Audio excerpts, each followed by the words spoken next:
Olá, começa agora o Religar e Conhecimento e Religião.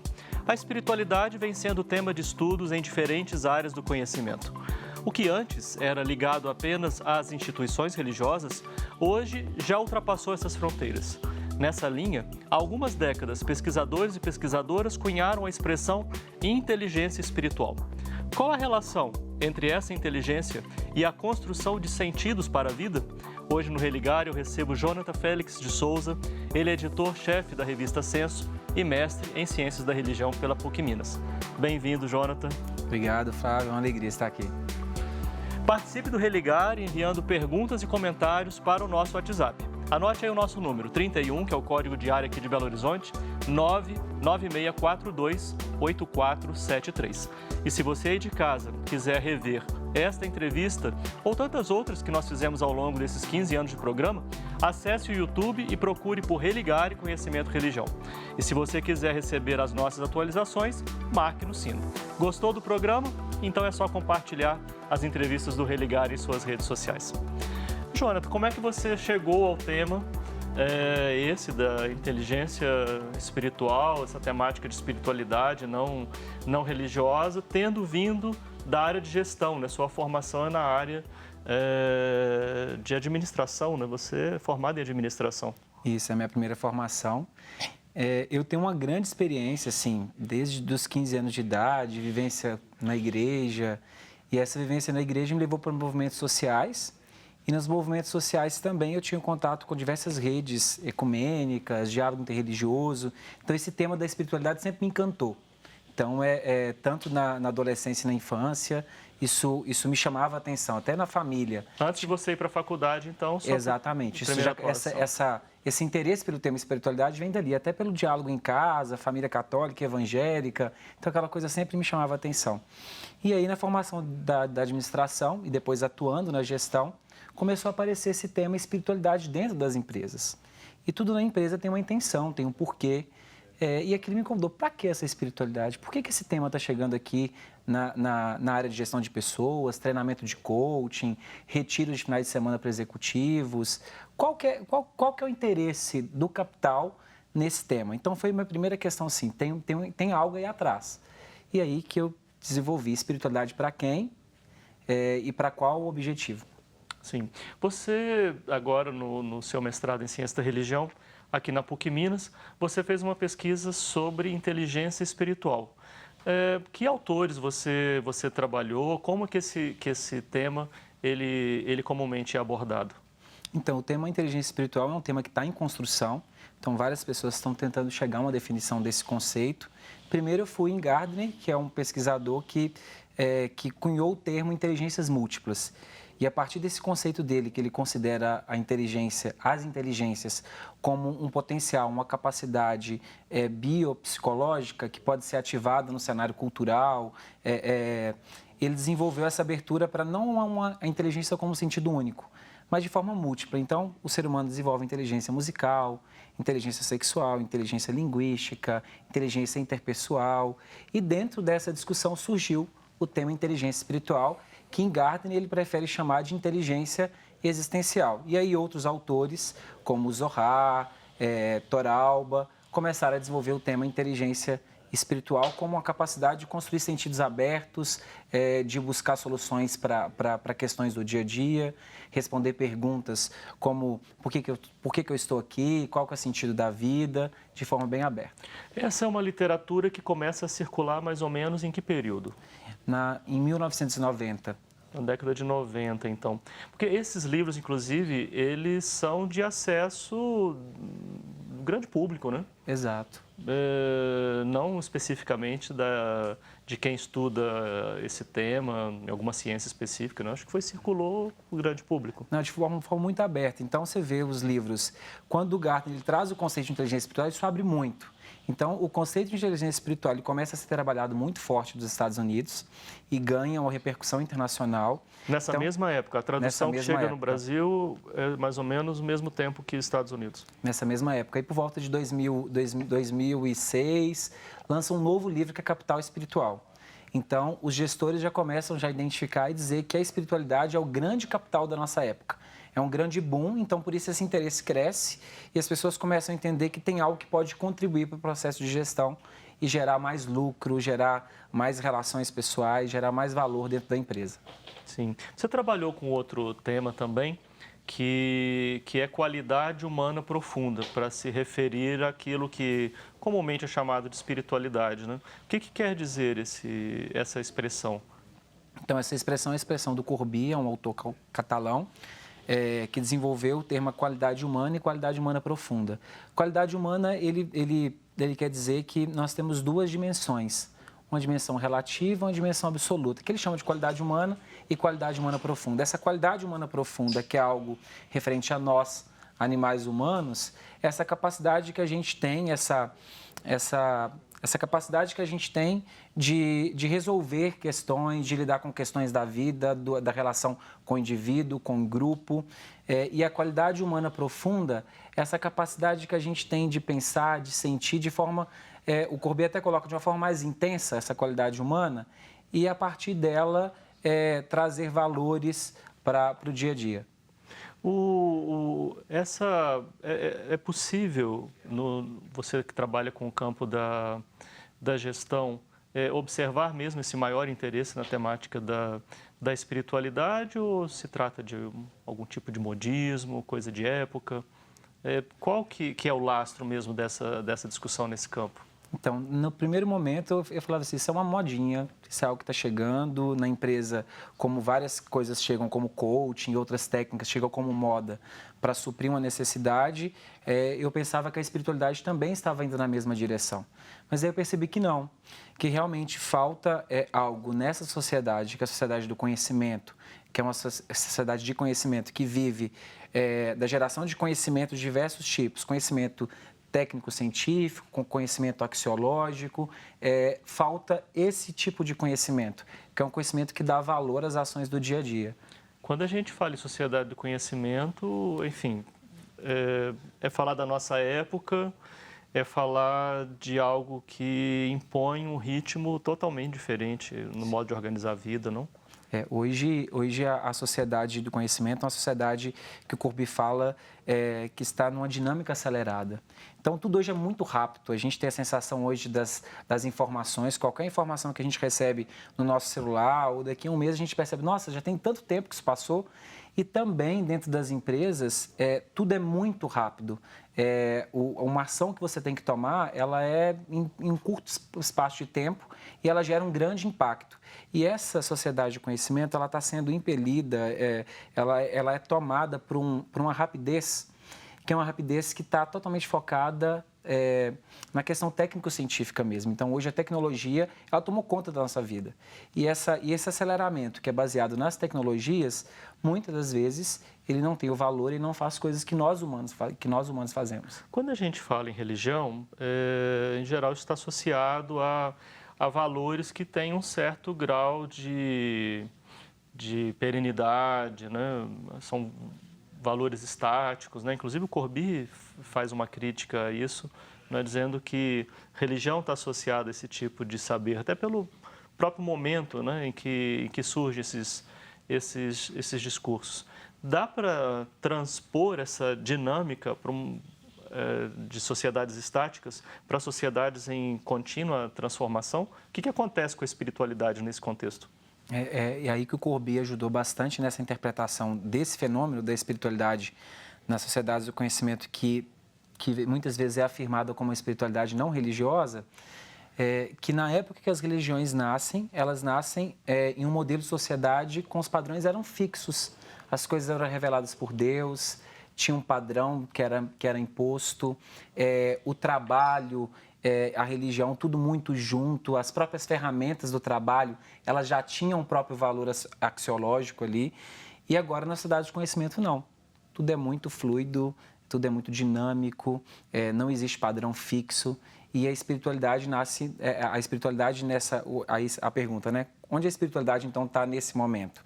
É o que Corbet fala, que o núcleo gerador da espiritualidade, ele não é religioso, ele é humano.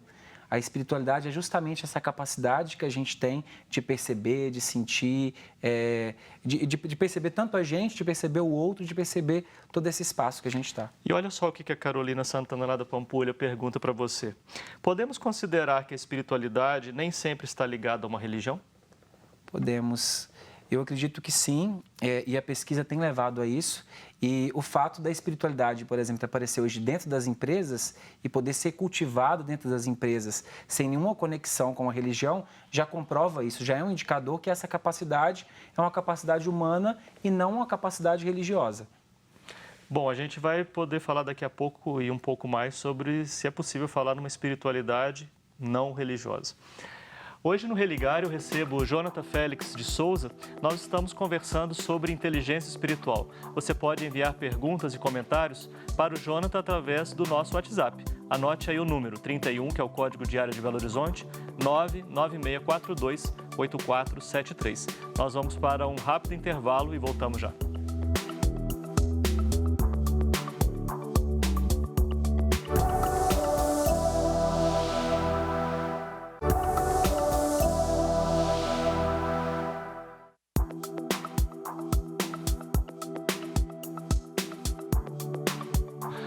Estamos de volta com o Religar e Conhecimento e Religião. Hoje nós estamos falando sobre inteligência espiritual com Jonathan Félix de Souza, ele é editor-chefe da revista Censo e também mestre em Ciências da Religião pela PUC Minas. Ainda dá tempo de você mandar sua pergunta ou seu comentário para o nosso convidado. Anote aí o nosso número, 319-9642-8473. Bom, pelo que você falou ainda há pouco, Jonathan, é possível então falar de uma espiritualidade não religiosa. Uma espiritualidade pode ser trabalhada no ponto de vista de uma tradição religiosa, através de um vínculo religioso, mas pode também então não ser religiosa. O que isso significa no seu horizonte de pesquisa, de trabalho? Então, com o Courbet faz isso muito bem. Primeiro, ele afirmando que o que está no núcleo gerador das religiões é algo humano, não é algo religioso, e algo que as tradições desenvolveram ao longo dos anos, né? Então, nós podemos aprender com as tradições religiosas como desenvolver e como cultivar essa dimensão nossa humana, que ele chama de qualidade humana profunda. A gente pode falar espiritualidade, para ficar mais próximo da gente, aprendendo com as tradições. Como também nós podemos desenvolver isso com diversas técnicas. E eu tenho visto, Flávio, isso sendo desenvolvido de diversas formas. Tanto com formas de meditação laica, retiros não ligados a nenhuma tradição, mas com momentos de silenciamento, momentos para você afastar um pouco daquela percepção que você tem e tentar entender isso de uma forma diferente. Momentos que tem tanto de aplicativos hoje, cresce muito hoje os aplicativos de espiritualidade. É um dos maiores negócios que tem no Brasil e no mundo, que tem ajudado também as pessoas. Às vezes é uma música, às vezes é uma sequência de perguntas que leva a pessoa a sair daquele padrão que ela está naquele momento e de uma forma diferente perceber como ela está, como o outro está e qual a relação que se estabelece.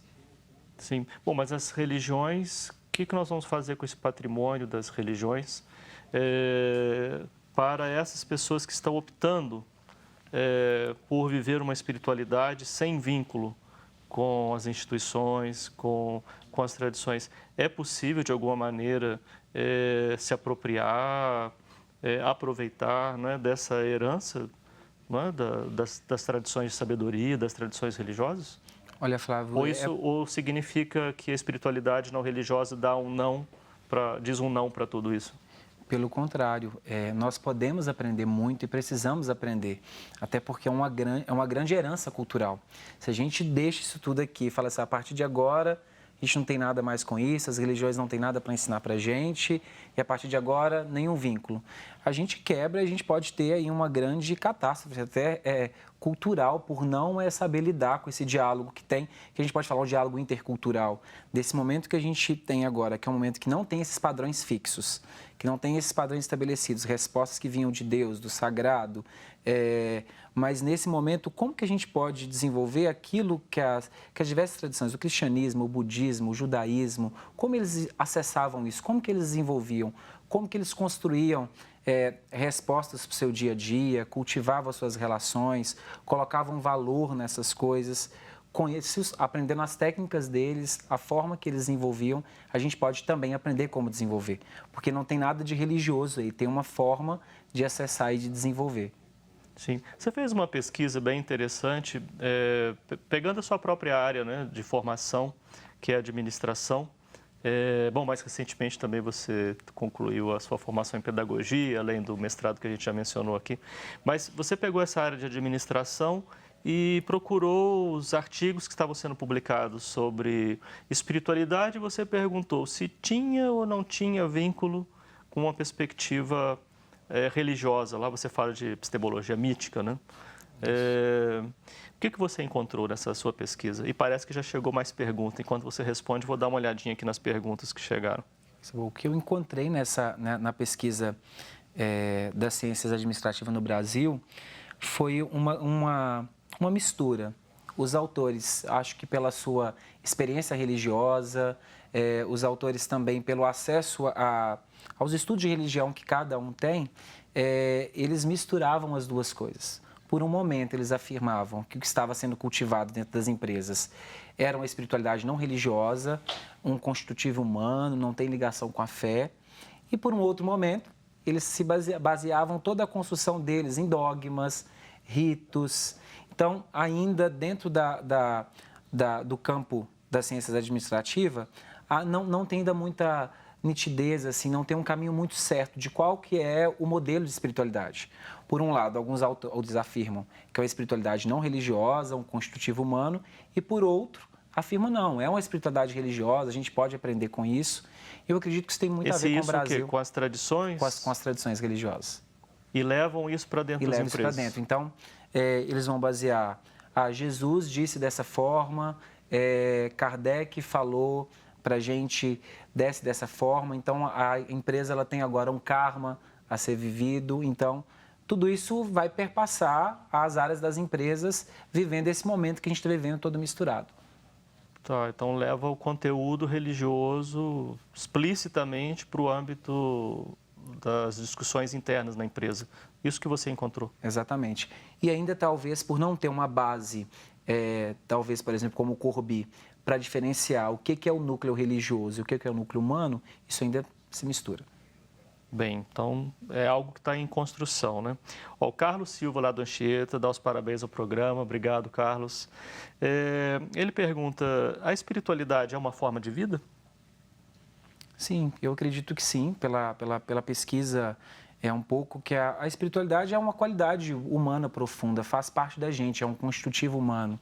Ela não é, como o Toralba coloca para a gente também, uma questão de fé, mas uma questão nossa, uma capacidade que a gente tem de construir sentidos abertos a todo momento.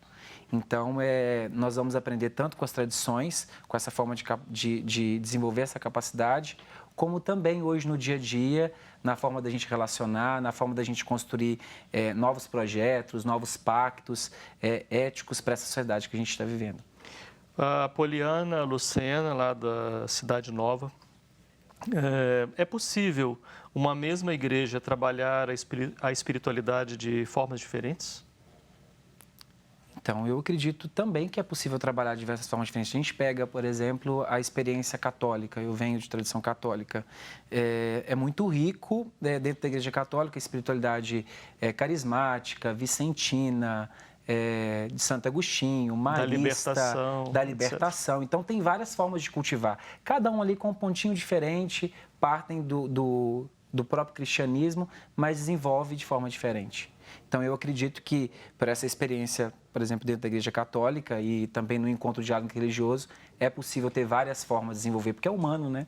Então, a gente consegue fazer de diversas formas. Sim. Quando a gente observa esse fenômeno, não significa que o cenário religioso está passando por uma mudança e que vamos ter no futuro uma espiritualidade não religiosa. Eu, quando li seu trabalho, entendi que você não está dizendo, bom, está surgindo uma nova realidade.